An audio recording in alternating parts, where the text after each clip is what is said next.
2024 में यूपीएससी के around more than 30 lakh student ने फॉर्म भरा, और उसमें से मान लेते हैं कि 60 to 70% स्टूडेंट ने अटेम्प्ट भी किया होगा प्रीलिम्स, और लेस देन 15,000 स्टूडेंट थे जिन्होंने क्लियर किया प्रीलिम्स।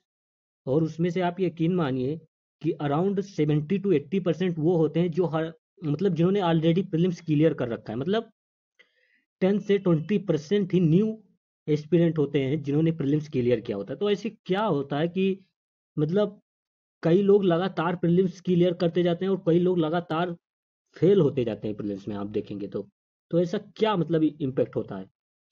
मैंने 2024 का पेपर दिया, उसका कट ऑफ मान लेते हैं 90 या 100 उसी के अराउंड था, और मेरा स्कोर जब मैंने चेक किया वो 120 था। तो ऐसा तो नहीं कि भाई मैंने सारे सब कुछ पढ़ रखा था, और ऐसा भी नहीं कि मतलब मेरे जो कोर कॉन्सेप्ट थे वो भी क्लियर नहीं थे।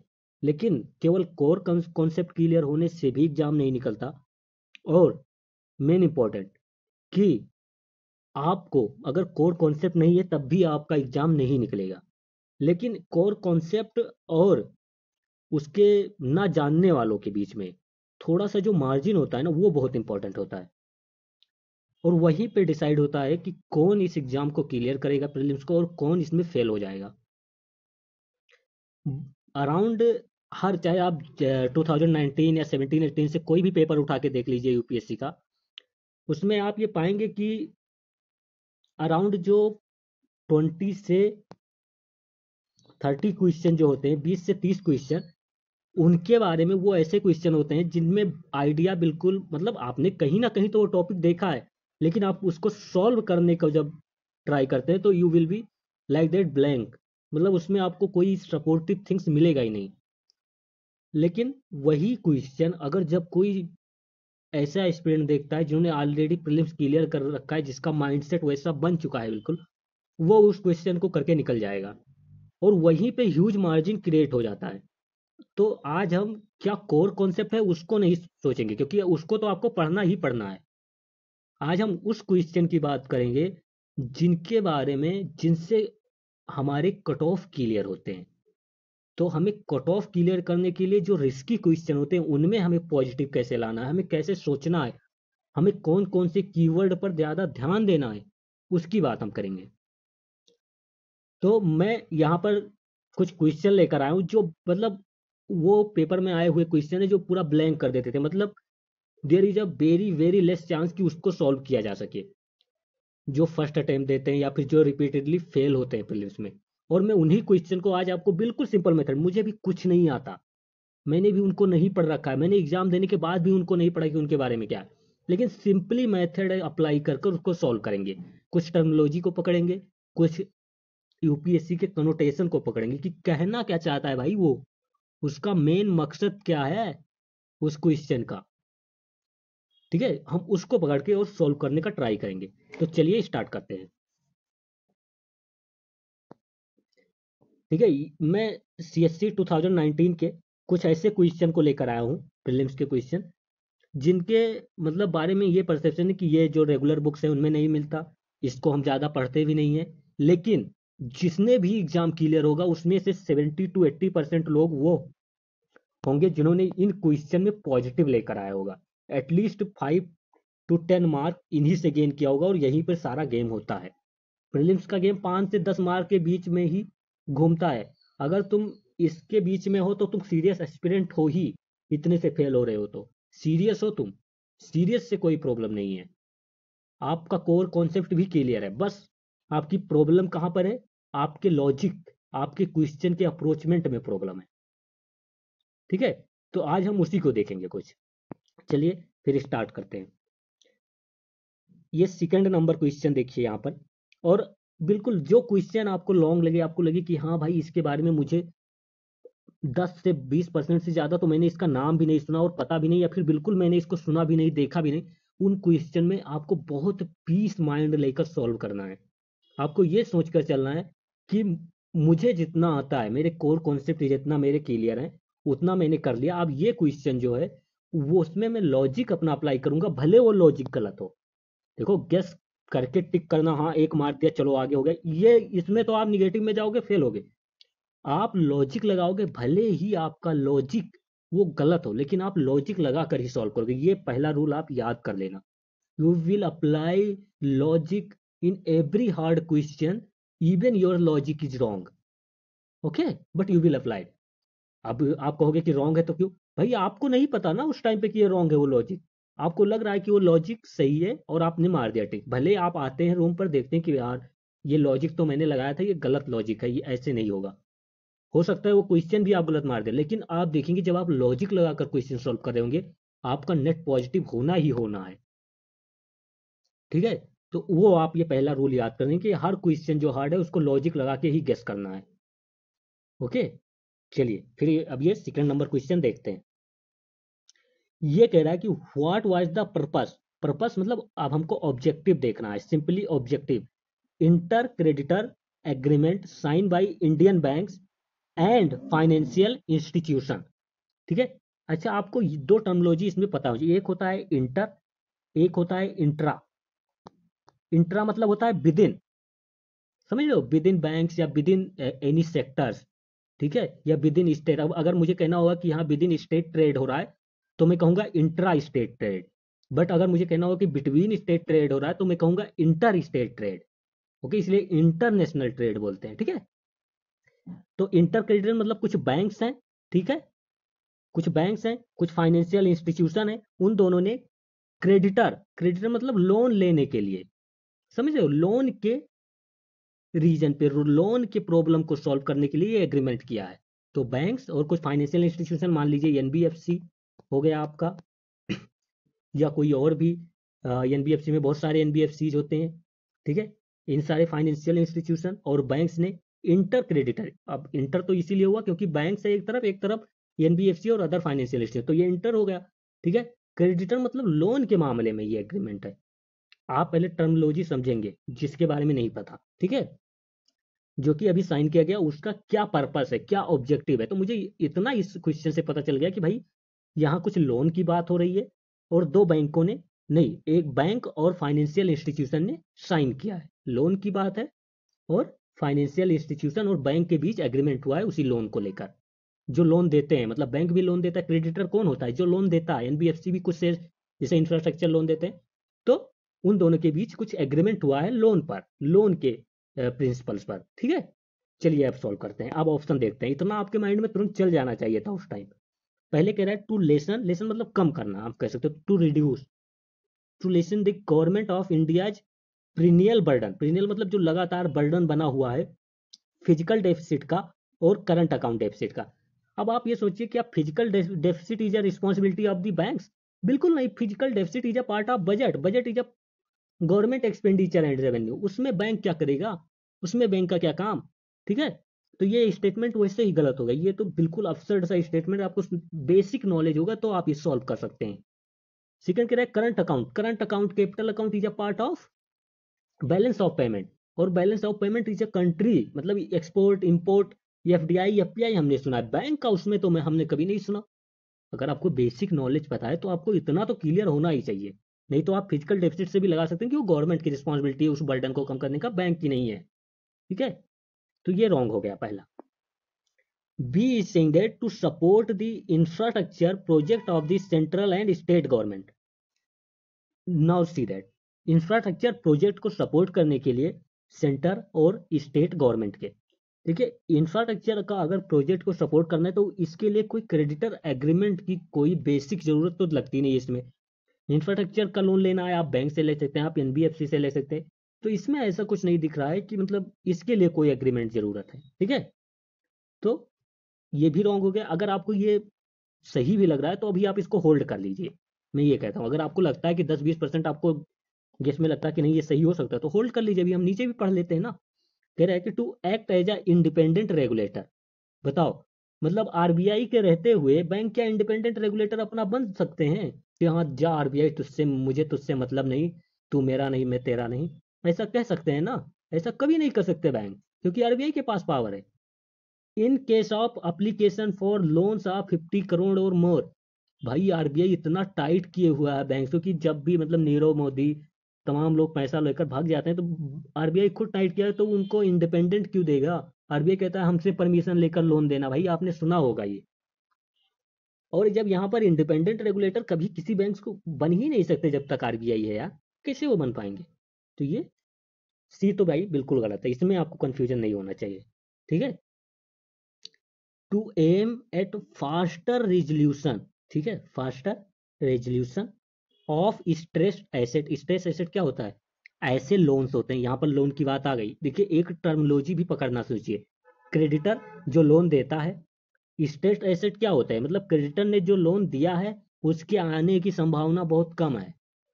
वो जो डेप्टर है, जिन्हें जिसने लोन लिया है, वो मतलब पे करने में ऐसा लग रहा है कि it is not capable of returning the loans, उसी को स्ट्रेस एसेट कहते हैं। समझो मतलब कैसे टर्मोलॉजी का एक एडजस्टमेंट हो रहा है। यहाँ पर लोन की बात हो रही है तो यहाँ पर भी लोन के खत्म होने की बात हो रही है, ठीक है। Faster resolution of state asset of 50 crore और मोर which are under consortium. Consortium मतलब आपको समझ पता है क्या होता है? कंजोर्टियम मतलब ग्रुप ऑफ क्रेडिटर या ग्रुप ऑफ लेंडर्स, उन्हीं को कंजोर्टियम मतलब ग्रुप। मतलब ये पूरा मतलब ये फोर्थ स्टेटमेंट डायरेक्टली हिट कर रहा है। अगर आपको इसमें 10% लगता भी था तो ये क्रेडिटर हो गया, स्टेट एसेट हो गया, इसमें देख लीजिए। फिर इट इज एग्रीमेंट, एग्रीमेंट मतलब एक ग्रुप ऑफ बैंक्स मिलकर एक ग्रुप ऑफ एनबीएफसी या फाइनेंशियल इंस्टीट्यूशन से एग्रीमेंट किए हुए हैं। और यहाँ पर भी यही दिखा रहा है कि कंजोर्टियम लैंडिंग, समझ रहे हो, लैंडिंग की भी बात कर रहा है, क्रेडिटर की भी बात कर रहा है। टर्मिनोलॉजी पकड़ो यहाँ पर, आप और भी क्वेश्चन सॉल्व करना इसी बेसिस पे, आपको पता चल जाएगा। तो डी इसमें सही है, ठीक है। फिर ये देख लेते हैं, वैसे ये क्वेश्चन तो बहुत ज़्यादा मतलब कोर कॉन्सेप्ट पर था, बट अगर आपको मान लेते हैं कोर कॉन्सेप्ट नहीं पता था उस टाइम, भूल गए थे या कोई भी, तो कैसे सॉल्व करते इसे? देखिए, with reference to Asian infrastructure, देखो नाम बहुत अच्छे से पढ़ना है, क्वेश्चन पढ़ने से आपके 20 से 10% से 20% आंसर आपका पता चल जाता है क्वेश्चन से। एशियन इंफ्रास्ट्रक्चर इन्वेस्टमेंट बैंक मतलब कोई एशिया का इंफ्रास्ट्रक्चर में इन्वेस्ट करने वाला, लोन देने वाला बैंक है, ठीक है। उसके बारे में हमको बताना है, ठीक है, चलो ठीक। अगर आपको थोड़ा नॉलेज है तो आपको पता होगा कि इसका हेडक्वार्टर चाइना में है, ठीक है। तो इससे ऐसा लगता है कि चाइना का ज़्यादा ही कंट्रोल होगा, वैसे भी चाइना बहुत बड़ी इकॉनमी है एशिया में। फिर भी चलते हैं, आपको नहीं पता कि यहाँ कहाँ हेडक्वार्टर है कुछ भी, फिर भी सॉल्व करने का ट्राई करते हैं। फर्स्ट स्टेटमेंट कह रहा है कि जो एशियन इंफ्रास्ट्रक्चर इन्वेस्टमेंट बैंक है, has more than 80 members Nations, मतलब 80 मेंबर से ज़्यादा इसके मेंबर हैं AIIB के। इसको होल्ड करते हैं, हमें नहीं पता, होल्ड पर लेते हैं स्टेटमेंट, ठीक है। सेकंड कह रहा है India is the largest share holder in AIIB, ठीक है, लार्जेस्ट शेयर होल्डर है इंडिया। आपको मतलब एक थोड़ा सा नॉलेज होगा तो आप ये सोचेंगे कि एशिया की बात हो रही है, यहाँ पर एशिया के बैंक की बात हो रही है, शेयर होल्डिंग की बात हो रही है, तो चाइना भी होगा, जापान भी होंगे, बड़ी बड़ी इकोनॉमी है। तो इंडिया का लार्जेस्ट शेयर होल्डर मतलब चाइना को ओवरटेक करके लार्जेस्ट शेयर होल्डर होना, ये थोड़ा मतलब मुंह बोले बड़ा लगता है ना। तो मैं सिचुएशन पढ़ने पर इसे रॉन्ग मान लूंगा, मैं ऐसा कह रहा हूँ कि 90% मैं इसे सोचता हूँ कि ये रॉन्ग ही होगा। अगर मुझे आंसर नहीं मिलता तो मैं इसे रॉन्ग लेकर चलूंगा, ठीक है। थर्ड देखते हैं, AIIB does not have any member. ये टर्मोलॉजी डज नॉट, ये दो टर्मोलॉजीज ऐसी हैं जो हम कहते हैं कि ये बहुत एक्सट्रीम होती हैं, इनको ऊपर ज़्यादा मतलब ये ऐसे स्टेटमेंट जनरली रॉन्ग होते हैं, ठीक है। एक ये तो आपको पता ही चल गया। Any members from the outside Asia, कह रहे हैं आउटसाइड एशिया से कोई भी मेंबर नहीं है AIIB का। अब फर्स्ट और थर्ड स्टेटमेंट को आप देखिए, ये कह रहा है कि फर्स्ट स्टेटमेंट कह रहा है कि जो AIIB के मेंबर हैं वो 80 हैं, और अगर आप एशिया की बात करेंगे तो उसमें तो 60 से ज़्यादा कंट्रीज ही नहीं है ना, 49 के अराउंड ही कंट्री है एशिया में। 1 मिनट,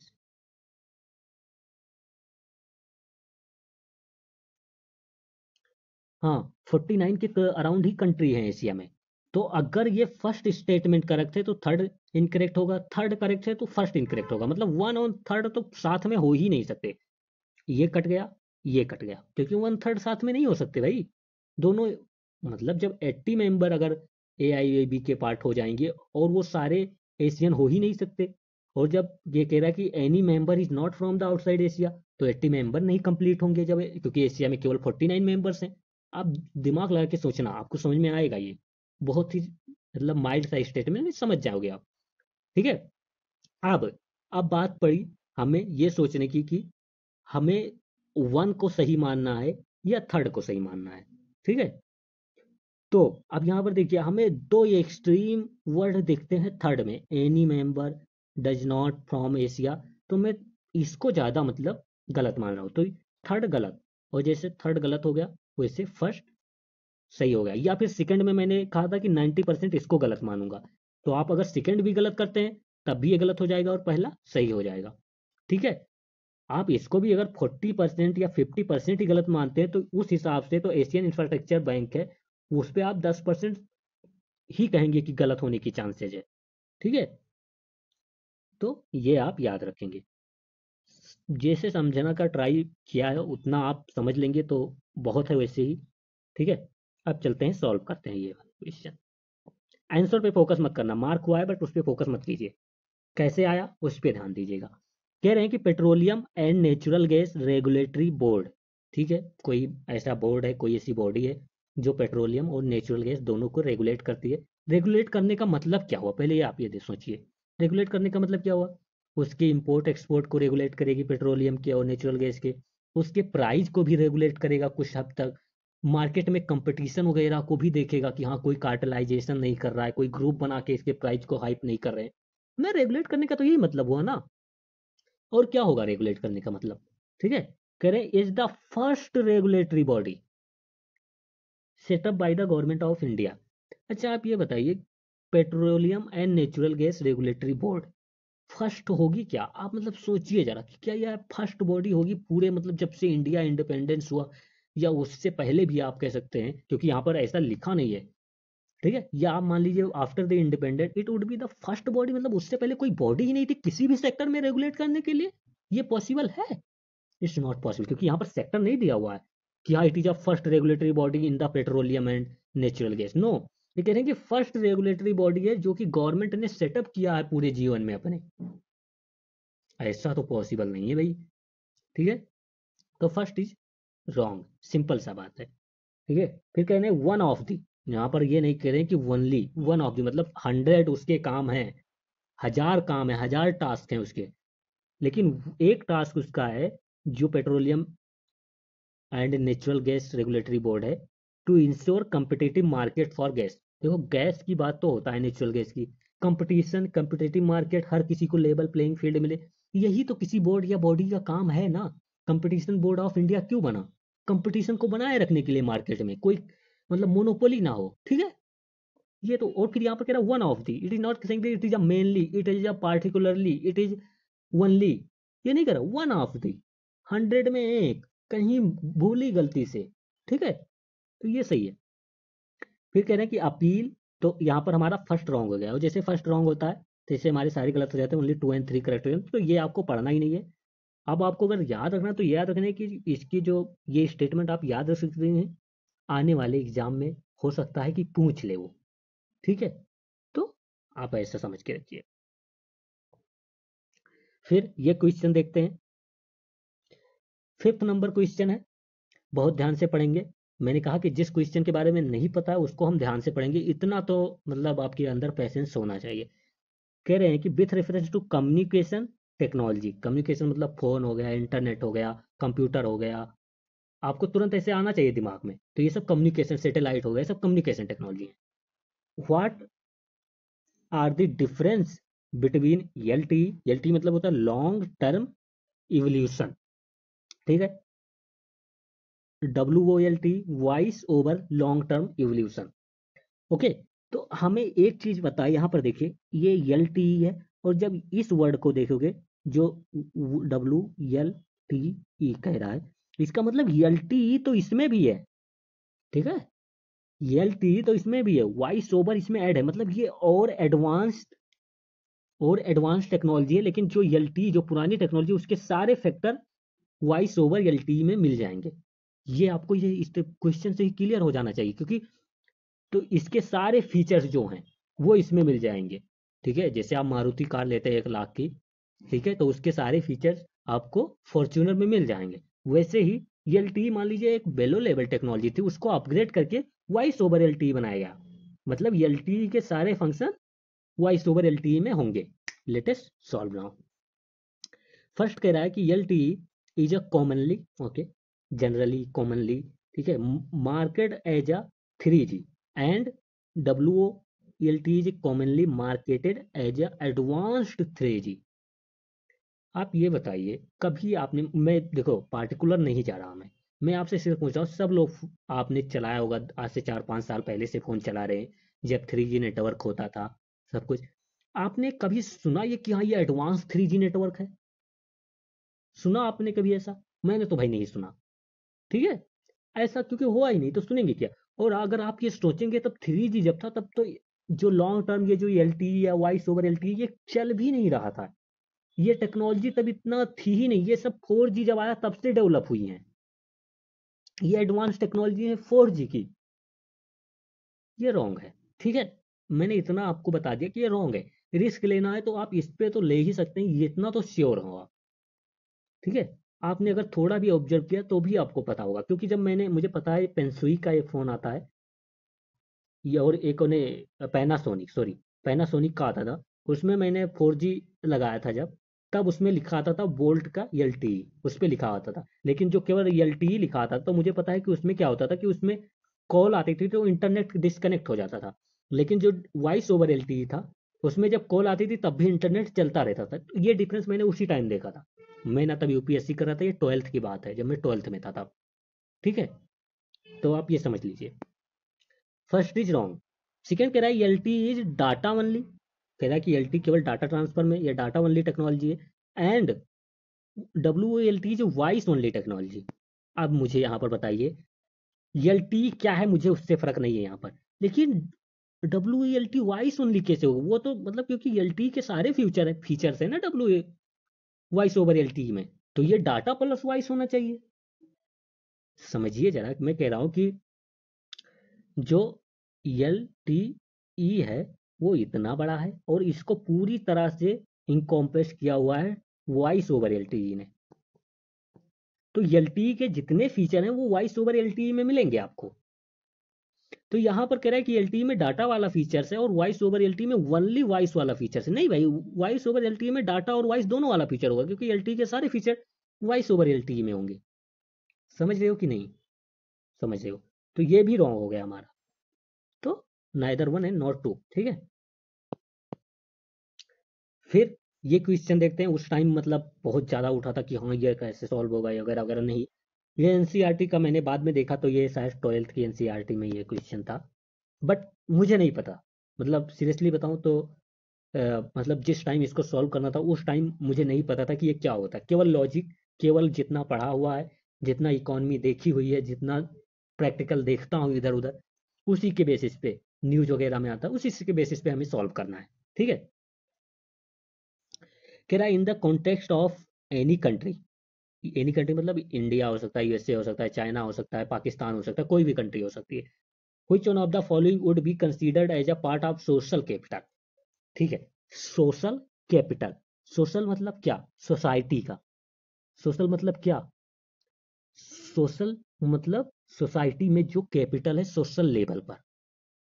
सोशल लेवल मतलब एक members of the society, society क्या है? Members of the society trust each other, lives each other with the peace, with the harmony, with the brotherhood. ठीक है, और इन सब की जो वैल्यू है उसको जब कैपिटल में नापना हो, उसको जब कोई मॉनेटरी वैल्यू देनी हो, तब वही होता है सोशल कैपिटल।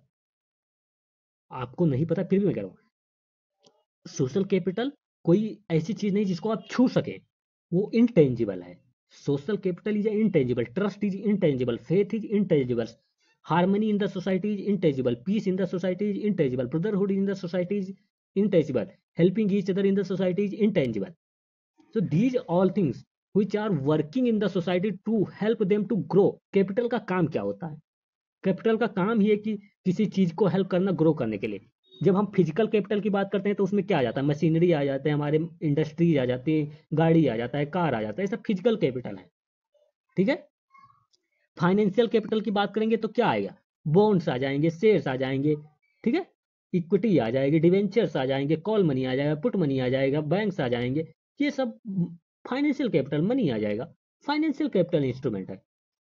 आपको इतना तो इकोनॉमी में पता होना चाहिए, और उतना मतलब मान लेते हैं फिजिकल फाइनेंशियल नहीं पता, तो सोशल कैपिटल मतलब सोसाइटी के लेवल पर जो कैपिटल है उसको आप मानिए जी, ठीक है, वो सोशल कैपिटल।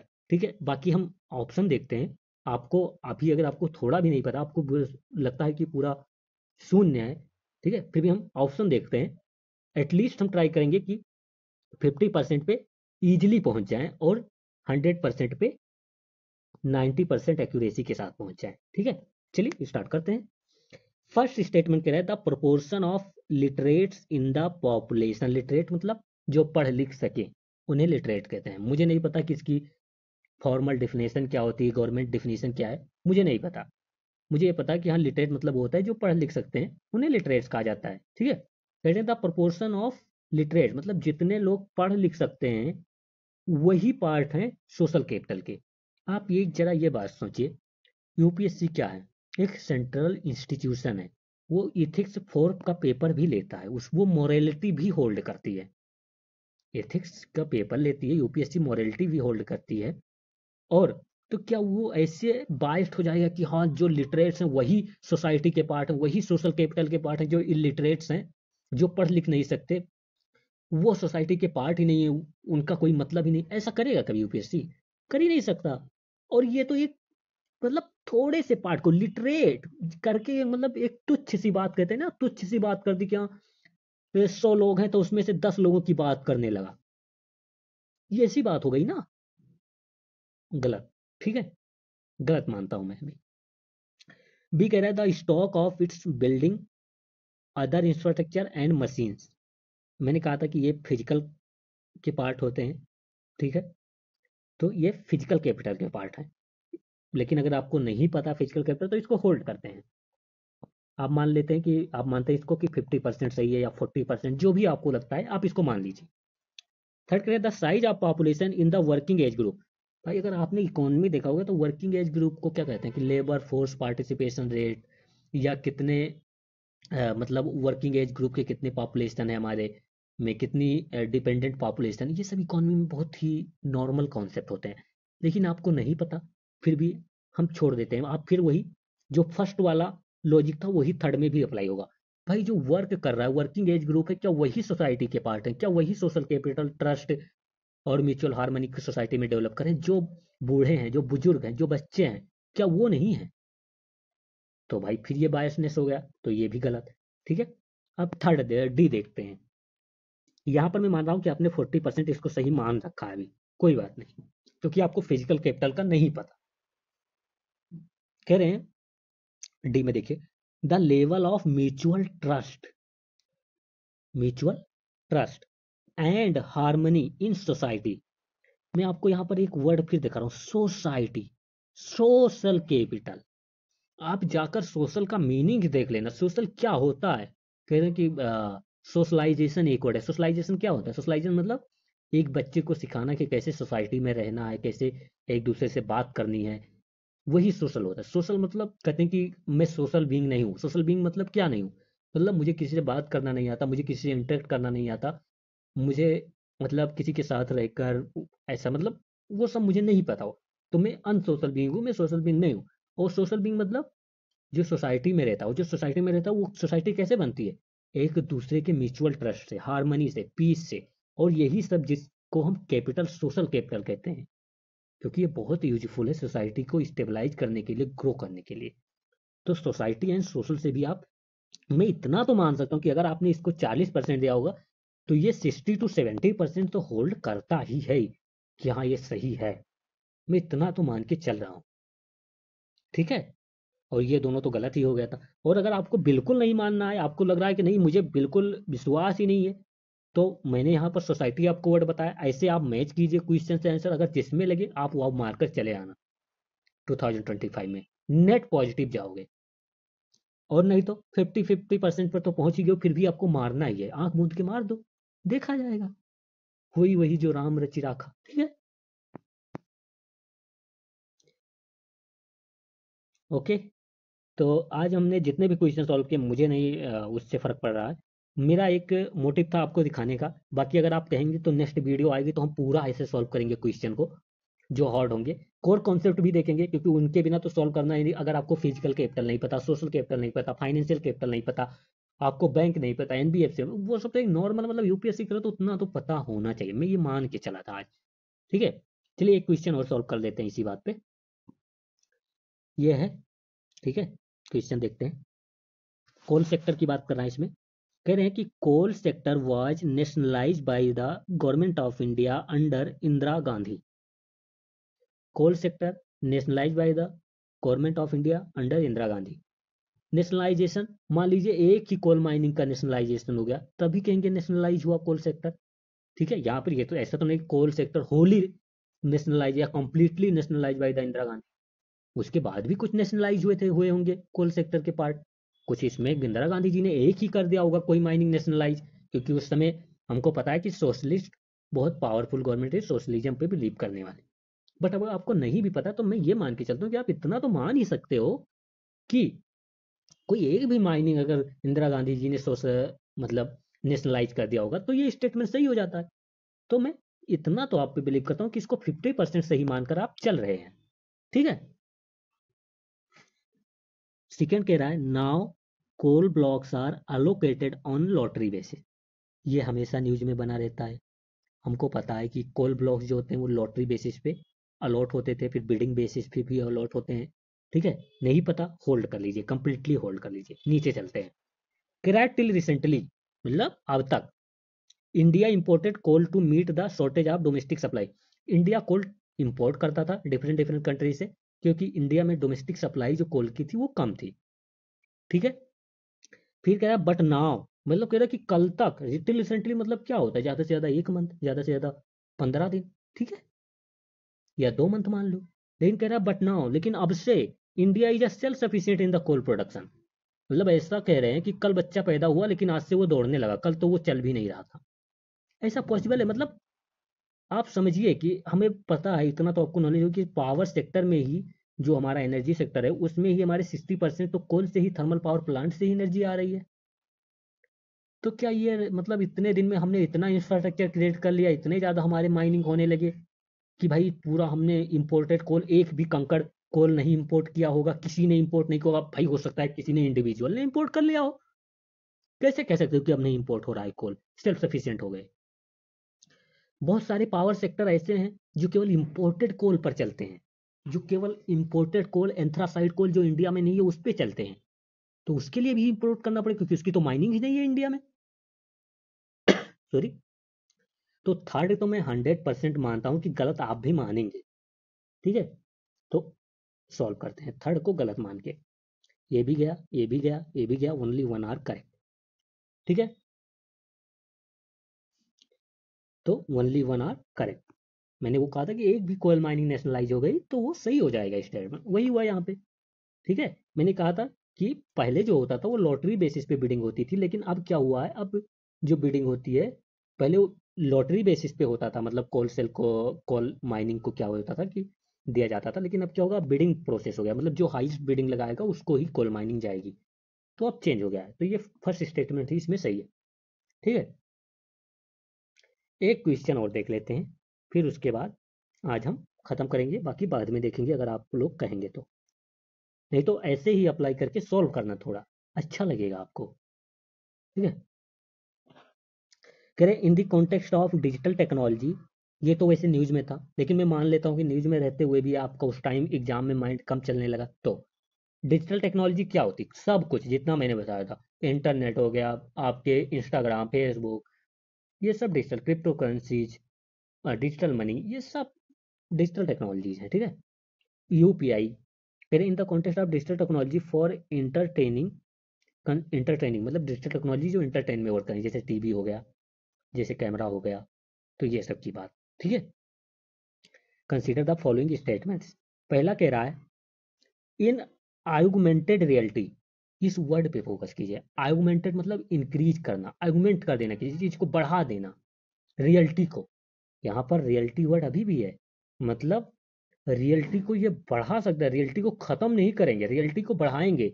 मतलब यहाँ पर ऐसे पेड़ लगा हुआ है, एक तो हम मुझे और एक पेड़ लगाना है, तो उसी पेड़ को मैं रियलिटी मतलब रियलिटी बेसिस पे मैं उस पेड़ को अपने जिस भी सॉफ्टवेयर में उस पे बनाकर देखूंगा कि हाँ कैसे दिख रहा है, लेकिन ये रियलिटी बेसिस पे देख रहे हैं, मतलब एक पेड़ तो रियल वर्ल्ड में एग्जिस्ट कर रहा है, ठीक है, मतलब रियल में जो जो एग्जिस्ट कर रहे हैं उसी को आर्गुमेंट कर रहे हैं, उसी को पढ़ा रहे हैं, ठीक है। तो कह रहे हैं आर्गुमेंटेड रियलिटी में आज सिमुलेटेड इन्वायरमेंट, सिमुलेटेड मतलब इंक्रीज करके या प्रमोट करके एक इन्वायरमेंट क्रिएट किया जाता है, ठीक है। And the physical world, physical मतलब रियलिटी वर्सेस वर्ल्ड, जो आप पेड़ देख रहे हैं, पौधे देख रहे हैं, बिल्डिंग देख रहे हैं, घर देख रहे हैं, कार देख रहे हैं, इंडस्ट्री देख रहे हैं, ये सब फिजिकल वर्ल्ड के पार्ट हैं तुम्हारे।